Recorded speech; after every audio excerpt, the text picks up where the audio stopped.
La guerra entre dos simientes, por Thomas Manton. Y pondré enemistad entre ti y la mujer, y entre tu simiente y la simiente suya. Esta te herirá en la cabeza, y tú le herirás en el calcañar. Génesis 3:15.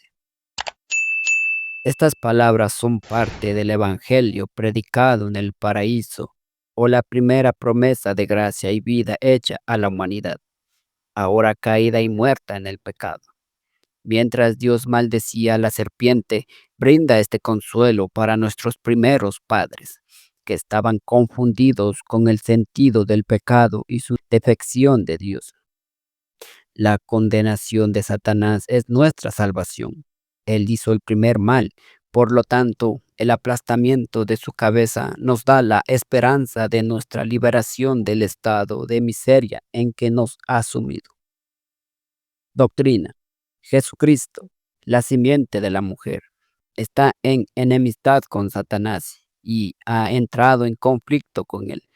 Aunque herido en el conflicto, Cristo finalmente lo vence y subvierte su reino.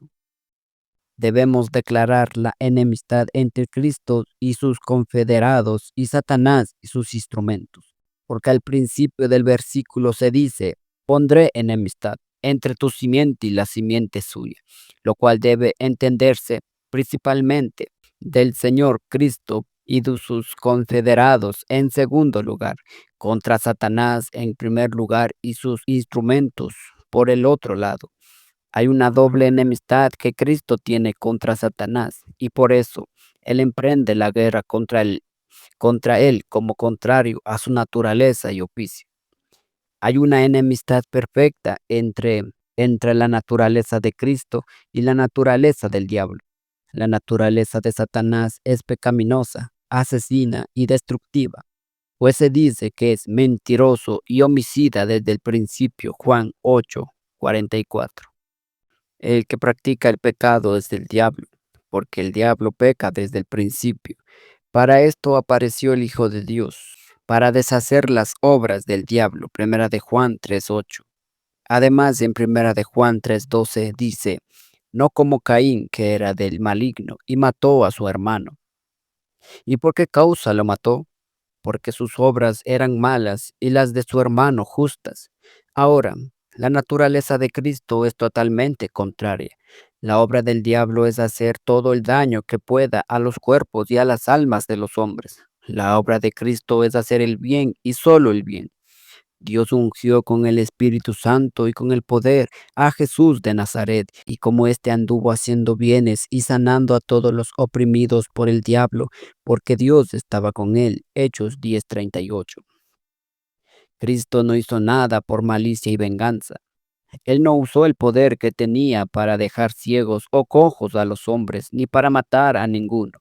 No, ni a sus peores enemigos, cuando podía haberlo hecho fácil y justamente. No, él iba de un lado a otro, dando vistas a los ciegos, sanando a los cojos, dando salud a los enfermos y vida a los muertos. Él reprendió a sus discípulos cuando le tentaron a destruir a algunos por su desprecio, pidiendo fuego del cielo, diciéndoles que no sabían de qué espíritu eran, porque el Hijo del Hombre no ha venido para perder las almas de los hombres, sino para salvarlas. Lucas 55:56. No era su espíritu ni su designio. Así, había una perfecta oposición de naturaleza entre Cristo y Satanás, una enemistad propia de su oficio y designio, porque él vino para deshacer las obras del diablo. Primera de Juan 3:8. Y fue establecido para disolver el pecado y la miseria que el diablo había traído al mundo. El diablo buscaba la miseria y la destrucción de la humanidad, pero Cristo buscaba nuestra salvación. Satanás es el gran destructor de la creación y Cristo es el reparador de la misma. Ahora, la salvación y la destrucción son diametralmente opuestas. Así son el reino de Cristo y el reino de Satanás. La función y oficio de Cristo el Salvador y el propósito y designio del diablo como Abadón, el destructor. Por lo tanto, Cristo demuestra que no tenía la menor confederación con Satanás, porque entonces su reino estaría dividido contra sí mismo. ¿Y cómo podría sostenerse? Mateo 12, 25 al 26. Era imposible que el Salvador pudiera hacerse amigo del destructor o el destructor del Salvador. No, sus fines y designios son perfectamente opuestos. Ahora, así como hay tal enemistad entre Cristo y Satanás, así también la hay entre el resto de los confederados de ambos bandos. Una enemistad o una contrariedad de naturaleza en sus confederados. La simiente de la serpiente hereda sus cualidades venenosas. Así como éstas están en un estado opuesto a Dios, también lo están para el pueblo de Dios. Ellos buscan la destrucción del pueblo de Dios por todos los crueles y sangrientos medios.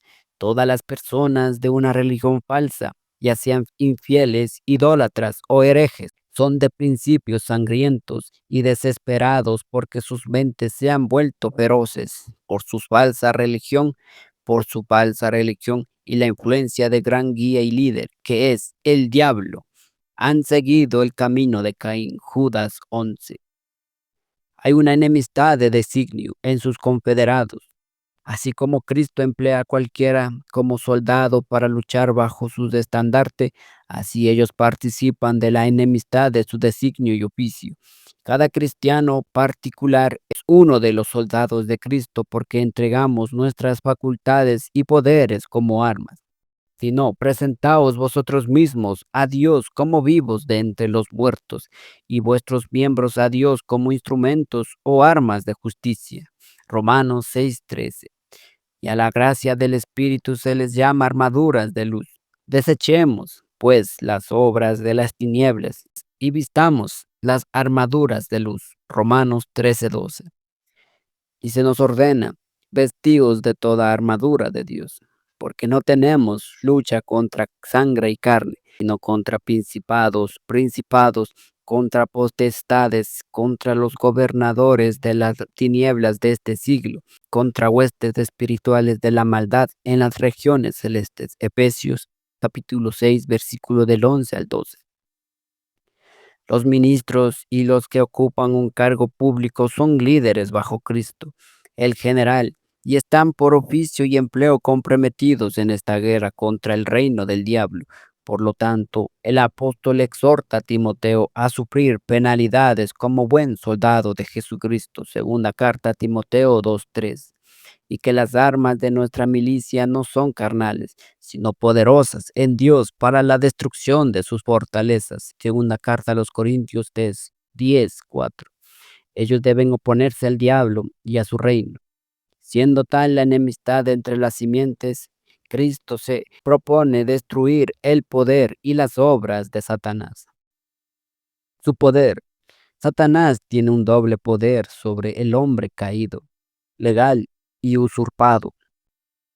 El poder legal es el que el apóstol llama el poder de la muerte y los terrores que le siguen, para destruir por medio de la muerte al que tenía el imperio de la muerte, esto es el diablo, y librar a todos los que por el temor de la muerte estaban durante toda la vida sujetos a servidumbre. Hebreos capítulo 2 versículos 14 al 15. El diablo no tiene poder como juez para condenar a los pecadores.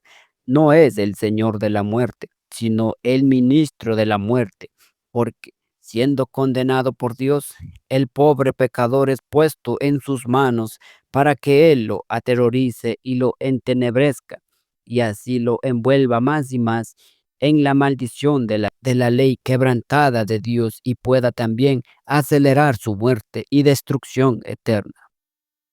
Satanás tiene un poder tiránico usurpado. Así, los demonios son llamados gobernadores de las tinieblas de este siglo. Efesios 6:12. Es decir, el mundo ciego, idólatra y supersticioso. Y Satanás es el llamado el príncipe de este mundo. Juan 14:30. Y el Dios de este siglo. Segunda carta a los Corintios 4:4. Dios lo hizo verdugo para nosotros, pero nosotros lo hacemos príncipe, gobernante y Dios.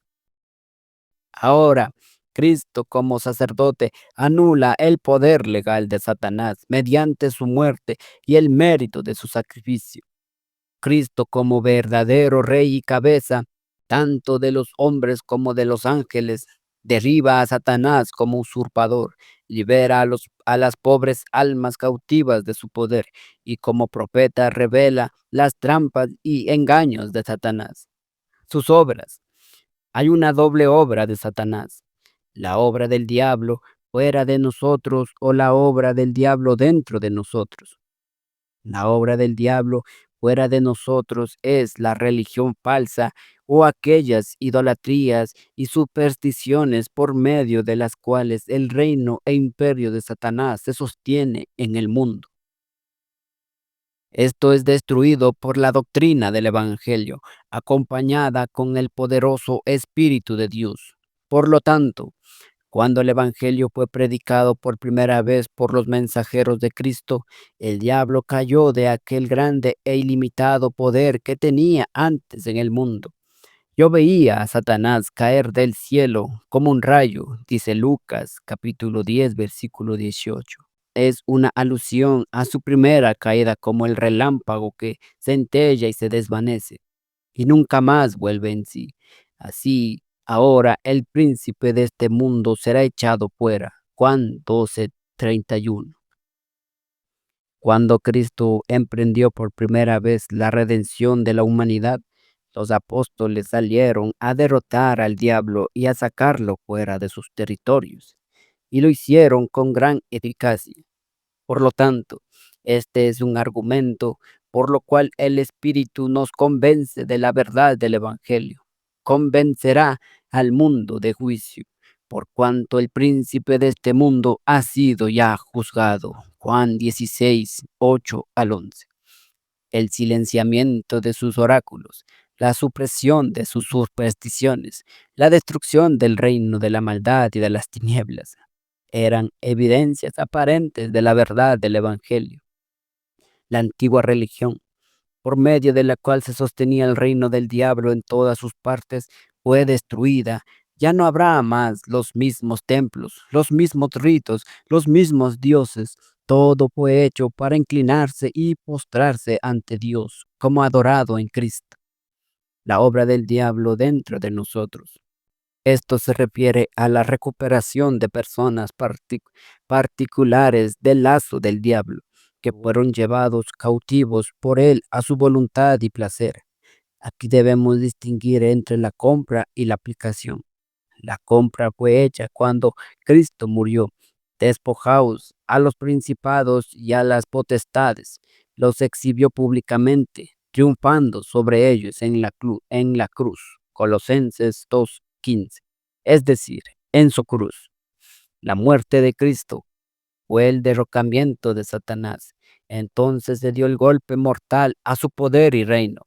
Este fue el precio dado por nuestro rescate y el gran medio para privar a Satanás de todo el poder que tenía antes. La aplicación se inicia en nuestra conversión, porque se dice entonces que nos convertimos de Satanás a Dios, para que abra sus ojos, para que se conviertan de las tinieblas a la luz y de la potestad de Satanás a Dios. Hechos 26:18. Entonces somos rescatados de las aras del diablo y adoptados en la familia de Dios, para que siendo hechos hijos, tengamos la porción de un hijo.